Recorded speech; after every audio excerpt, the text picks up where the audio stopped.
Welcome to the George FTTV YouTube channel. Today we'll go through the round 19 review, which should be good. And yeah, round 19 score was 2,438 and we're ranked 774th. So we'll take that.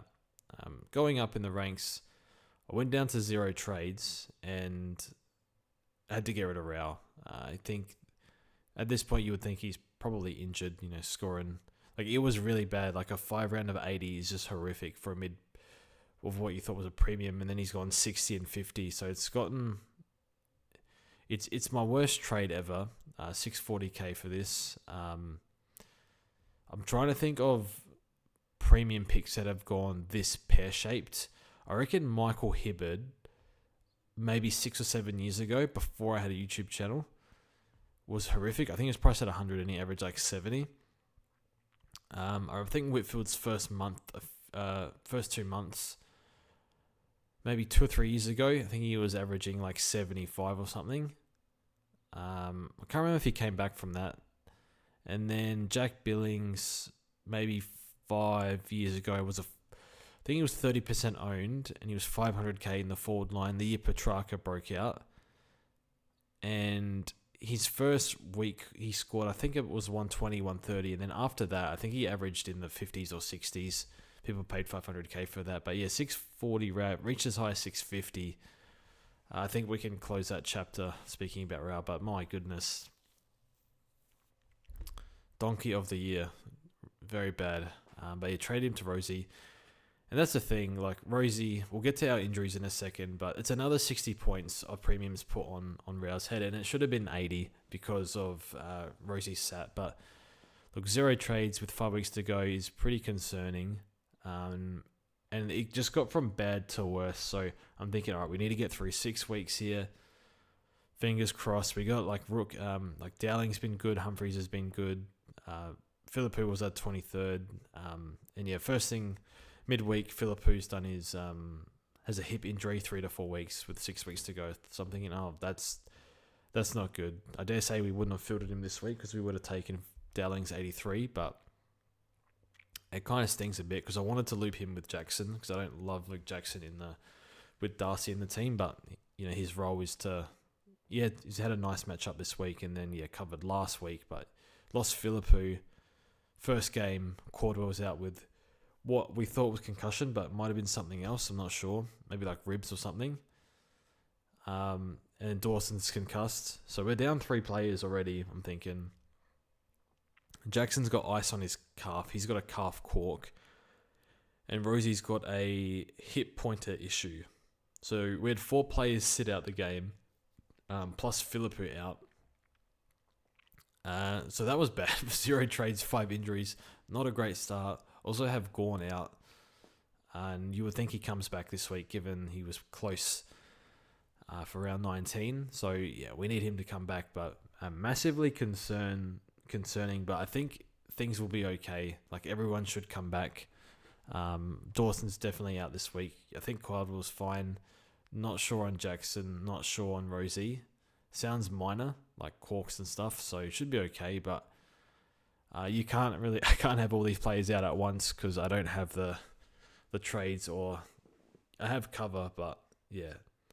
Like, if we get 2 defenders out, we're kind of screwed, and we have to hope Optimize puts Humphrey in defense, which I think which would happen, but 4 injuries, so yeah.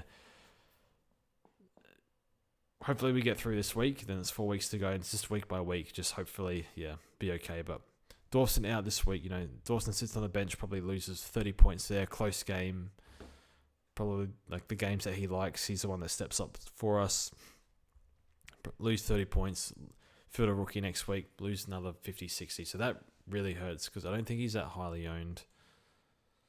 1%, I don't know why I care enough to check this. 30%. So it's a decent amount, but still that kind of hurts.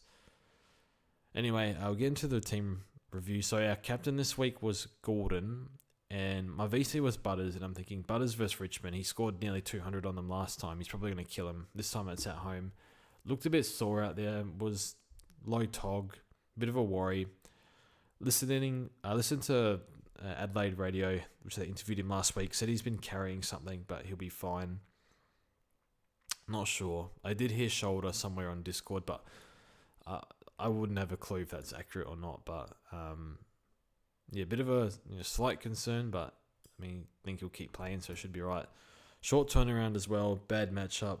Carlton at Marvel. That's really bad. That's not what you want. I guess it's Friday, not Thursday, which is not the worst, but that's all right. And you're kind of panicked. So our options were Sheasel, Sarong, Gordon, and Heaney, and Grundy. I was never going to go Grundy into Oscar McInerney. I almost went Heaney. I was tossing up between Heaney and Gordon. Brisbane at the Gabba. You don't really want to captain anyone against them, but I looked up Gordon, and he had a 110 in a loss at the Gabba last year, so I thought maybe we can go Gordon. In his fourth quarter, I think he lost 10 points in the last 15 minutes. Like one of those, you clear, you kick long, and then it goes to a contest, and I think it was a block or something. Looked to be a block, and then, turns into a clanger, so uncontested mark for opposition, lose stack of points at the death. Really annoying when that happens, but it's all right. I could have captained Butters, which most did. And Sheasel kind of thought bad matchup. Hewitt's back in there, maybe tightens up the midfield a bit against Carlton. Was a bit worried that could be a blowout, so wasn't too keen on Sheasel, although he's I think he's going to be our new king of fantasy and maybe the AFL in the next few years. I think he's unbelievable. And then the other one was Sarong, and I thought, well, maybe Neil Bullen goes to him because he's been tagged so much, so I didn't really have any interest in doing that. But if there was no Neil Bullen, I probably would have gone Sarong. So 1A is not great, but could have been worse, so we'll take it. Defenders, I can't believe this. So what's unreal is when I bought Whitfield, don't really want to talk about Whitfield and Ryan. Their forms kind of swapped. So Ryan put 35 points a week on Whitfield. Might have been 38 points a week in the first half of the year. After I got Whitfield in round 3 over Ryan. So it was about 330 points, something like that, 330 points difference. And then Kingsley says, Whitfield, we need to give him the ball more. And JL says, my team is stat padding. And ever since the coaches have said those things, the form's completely flipped. Ryan, 5 round of 101, feels worse than that. And then Whitfield, 5 round of 115. I actually thought it was more than that. I thought it was like 125, but yeah. I think for fantasy, it's 120 something. So yeah, he's been great. Like, I don't know if it was the coach's instruction or just found a bit more form. And, back after last year, he did 107 post-buy. So I feel like he might be due for a bad one. But yeah, he's been brilliant. And it would have been a great pickup, during the buys. Dacos is just going. Maybe we captain him versus Richmond. It's tough when you nick. You just too much attention. Collingwood's just, I don't know. The list doesn't look too flash, plus injuries and stuff. So a bit of a write-off for them. Martin 90, Houston 96. So I think the bar for the defenders, I don't think it's as high as probably I thought. Like McGovern's been out for a bit. Dale's been okay. Richards has been really good. Maybe a bit up and down, but I think if you can, if they're scoring 90 every now and then, you hope for a bit more than that. You're not going to be too upset. And Martin actually got tagged by Lockie Murphy, which I think they dropped after maybe quarter time or half time. And when Murphy was on him, Martin actually scored better. So it probably should have stuck with the tag for SuperCoach purposes for us, but it's all right. Midfield was pretty whatever. No real bad scores. No real. I guess Sarong was good, but no one was outstanding. Obviously, Butters 89, not great, but yeah, low tog, and then Dawson, set out the fourth quarter. So it is what it is. Humphrey 61. I mean that's okay for a rookie. That's what you want. Making a stack of money and making my teams this is dead money, so making my team value go up a bit. Ruck's really bad ruck line this week. I think English went 140. Zeri had a really good DT. I think it was a crap SC. Okay, 109. I was a bit frightened with that because TDK was struggling a bit. So if you had TDK, yeah, unfortunate. Did cop a knock or something. And then Nate got concussed, so pretty unfortunate. It was a pretty good pod. But this week we'll get Gawn back, you would think. I think he'll be itching to get out there, just knowing what he's like over the years watching him or listening to him on radio and stuff. But the forward line's like, it's really good forward line this year. Well, certainly the first five. Flanders, Cordwell, Heaney, down. This is his worst game for the year as well. He hasn't dropped below 85 all year. He's awkward, good at home. Moore, 106 would take that. That's all right. With Moore, you just hope for 90 plus. Anything 90 plus, yeah, I'm very happy anyway. So he's been really good. Slow start with glandular fever. Billy Dowling. I want to talk about Billy Dowling. He's brilliant.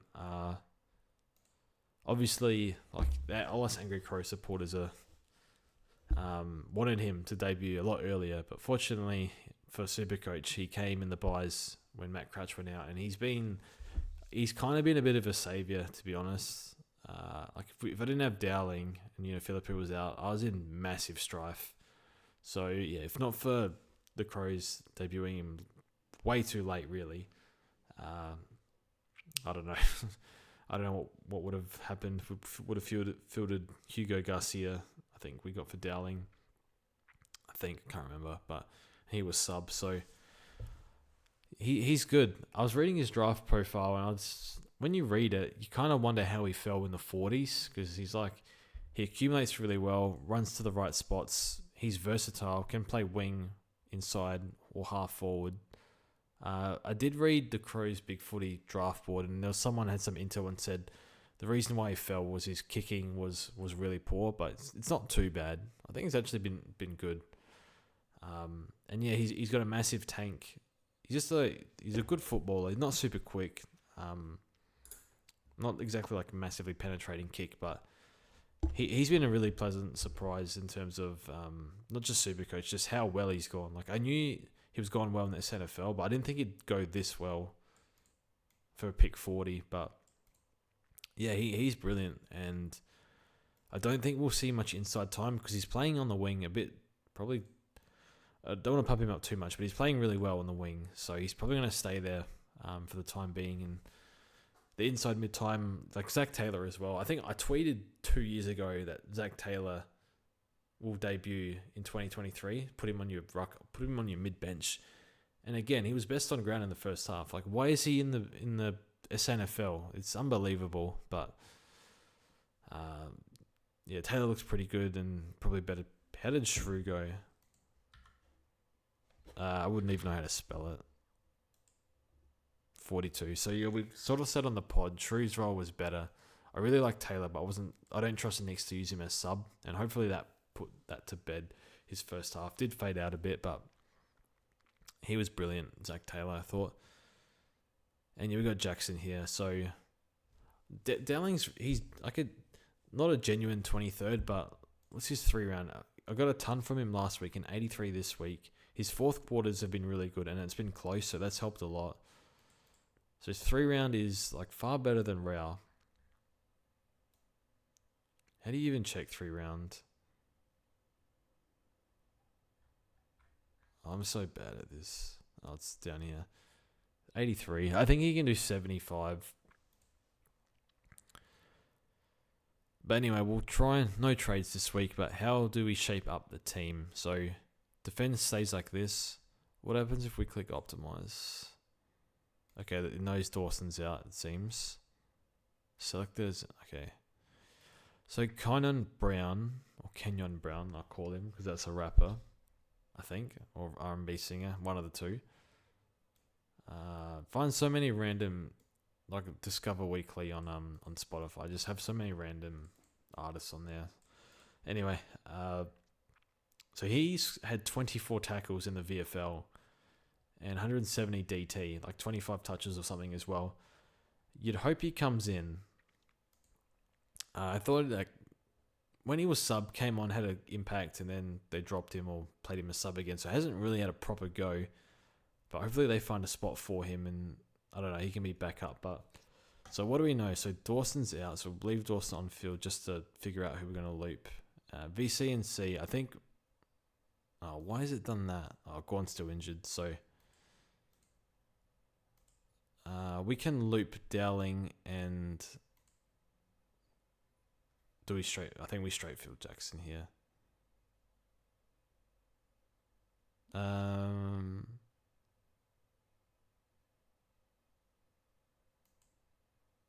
We can't loop.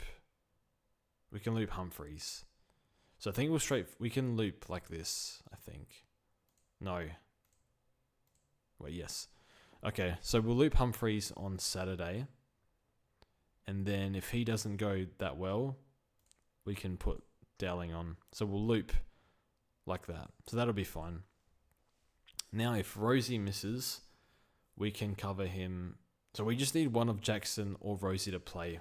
I don't know. It sounds like very minor injuries, but if one of them plays, we can cover. If two of them are out, we're getting a donut. And hopefully nothing else happens. Like, I don't know, no one gets concussed at training or trips over their feet or something. So we'll see how we go. But like, I'm quite happy with the team. Did I speak on Grundy? I don't think so. I think bad matchup. Oscar McInerney at the Gabba, pretty restricted. It's hard to get hit-outs advantage on him. He's so tall and strong. But I think much better matchup. SCG against... I think he scored 130 DT and like 80 SC. Just clanger fest against English. But I think that's a better... He should be able to bully English. And English had like the easiest matchup ever. Wet game, which is good for Ruckman. At small ground against a key defender. Just like dream for him to only get... I say only, but a 140 for anti-potting that. I think I'm okay with that because I think there's potential for that to be much worse. But need to bounce back from Grundy. I wonder if you captain this. Probably not.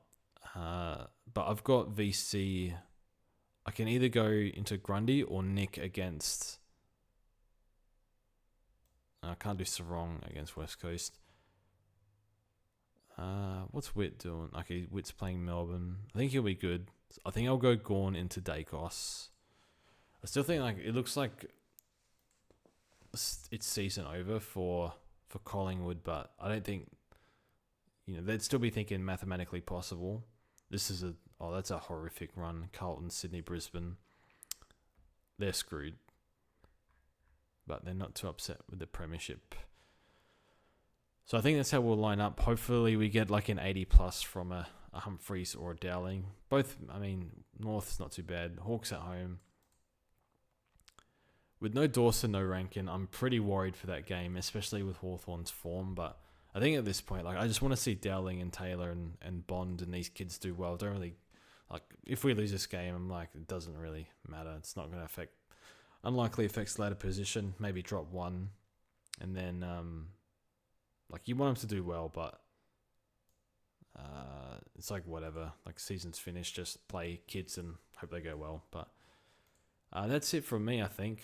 Nothing else to talk about. Maybe next week we'll go through trades. And I think for me to be ranked 700s, and, we could free fall. It only takes 1 or 2 injuries and we're in big strife. 1 injury, we're fielding 50 points less with rookies. 2 injuries, another 50 points less. 3, we're getting zeros. So it could go pretty bad. And we've seen this week, 5 injured players in 1 week, all minor, and all should probably get up, you would think, except for Philippou.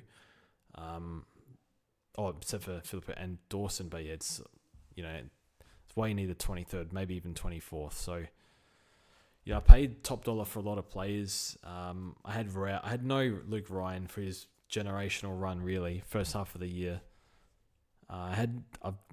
Rao has averaged in the 80s for me, maybe maybe even in the 70s. I think maybe like 82 or something, if I had to guess anyway. No Luke Ryan, and paid max price for both and for terrible output.